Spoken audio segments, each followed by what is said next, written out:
দু অক্ষরে বানান লেখো। এবার লেখো গরম বানান লেখো। গরম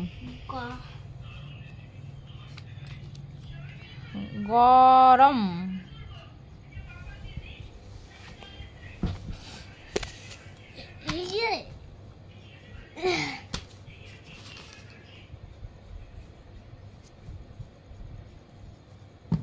মুখে বলো কি লিখছো? গ গ হুম ট না না ঠ গঠন লিখতে বলিনি, গরম লিখতে বলেছি। গরম গরম।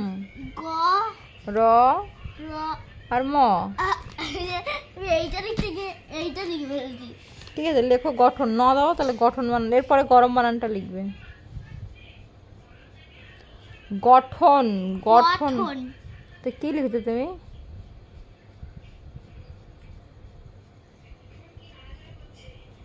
যেমন ইচ্ছা তেমন লিখছো তুমি।